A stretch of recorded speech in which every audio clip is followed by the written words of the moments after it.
Hi everyone, this is a public service announcement of how to get your RJR cake home safely.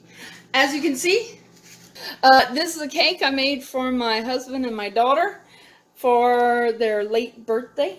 Once I decorate it, I have to drive it home. So, I need to get this cake home safely. So, here's some ways you can do that.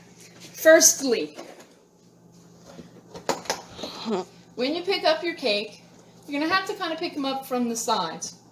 However, it's not a good idea to carry it from the sides. Now, this is a relatively small cake, so it's not that big of a deal. But if you have a bigger cake especially, these cakes can get quite heavy. Slide one of your hands underneath the cake box so that you can spread the weight of the cake onto your hand. Don't be all fancy and think that you're delivering pizza with just one hand. Hold it with the other hand to make sure that it won't fall, and carry your cake this way. So when you're ready to put your cake, your RJR cake, in your vehicle, I don't suggest putting it on the seat. Most seats have an angle, and if you're bumping and it's a little warm inside of your vehicle, it might make your cake slide and smush up against the box. So, when you have your cake, do your best to put it on a flat surface, keeping it nice and level.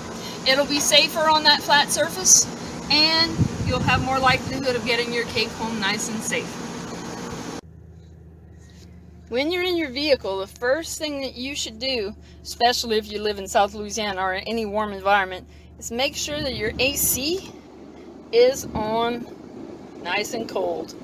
The heat of your vehicle can make the icing on the cake melt, and the icing will start to come off of the cake if it gets too warm. Another thing you should do if you put your cake on the floor like I did is make sure that your floor vents are on as well, so that you can keep your cake nice and cool while it's in transit. One thing that you should do whenever you're driving with a cake is pretend that your grandmother is in the passenger seat holding a big pot of soup. Drive gently. Make sure that your road is nice and clear when you're getting ready to pull out onto the street, because if you hit the gas really hard, your cake could slide and get destroyed. When you're driving, stay far away from the people who are in front of you. If you have to slam on your brakes, again, same thing, the force will make your cake slide. If you didn't listen to one of the bits of advice and you put your cake on the seat and you have to slam on your brakes, your cake will very likely slide off of the seat onto the floor. I had that happen. I was bringing home one of my daughter's birthday cakes. It was ice, Arctic, and penguins, and it was fun.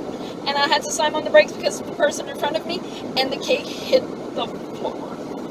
I had to redo the entire thing. I was sad. I wish I had a picture of the destroyed cake, but I was way too sad to take a picture. But this is a picture of the second cake, because I don't have a picture of the first cake. As you're driving down the street, P.S. I'm not driving now. As you are driving down the street, stay far away from the person in front of you. Be sure that you can stop really slowly. Be sure that you're not pulling out really quickly in front of traffic. And do your best to avoid as many bumps as you can. This is South Louisiana, so that might not be possible. But do your best. Drive patiently. You will get your cake home nice and safely. Alright, so I followed all of my tips and tricks, and I brought my cake, my RJR cake, home safely. Let's see if it's in one piece. Yay! Hallelujah. No sliding, no shifting, no icing falling off. I got my RJR cake home safely. This has been a public service announcement. Thank you for watching.